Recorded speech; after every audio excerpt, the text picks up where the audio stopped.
इल्ली गुण की कहानी। एक इल्ली और गुण था। इल्ली बोली, आओ गुण काती नहाए। तो गुण बोला, तू ही नहा ले, मैं तो नहीं नहाऊंगा। बाद में इल्ली तो राजा की लड़की के पल्ले लगकर चली गई। वह काती नहाती रही और गुण नहीं नहाया। काती उतरते ही दोनों मर गए। बाद में इल्ली ने कार्तिक नहाने के कारण राजा के घर में जन्म लिया और गुण राजा के घर गधा बना।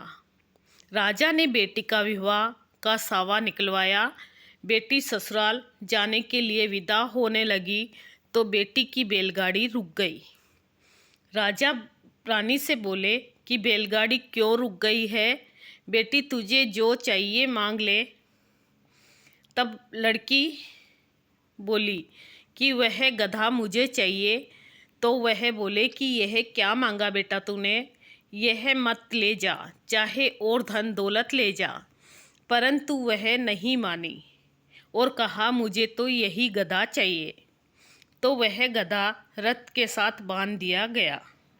जब गधे को साथ बांध दिया गया तो वह फुदक फुदक कर भागने लगा। लड़की महल में जाने लगी तो उसे सीढ़ी के नीचे बांध दिया। जब सीढ़ी उतरने लगी तो गधे ने कहा कि लड़की थोड़ा पानी पिला दो।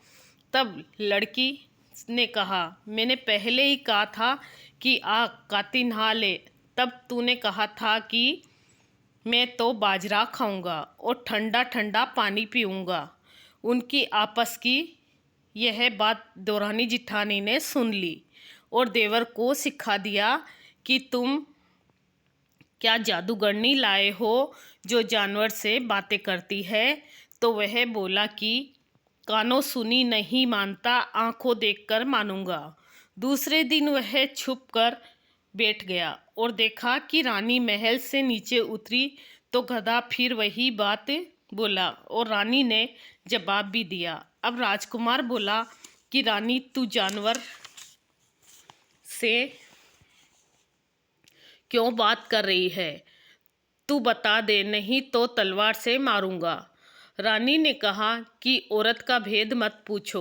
तब राजा ने कहा कि मैं तेरा पूरा भेद लूँगा। रानी ने कहा कि पिछले जन्म में मैं तो इल्ली थी और वह गुण था।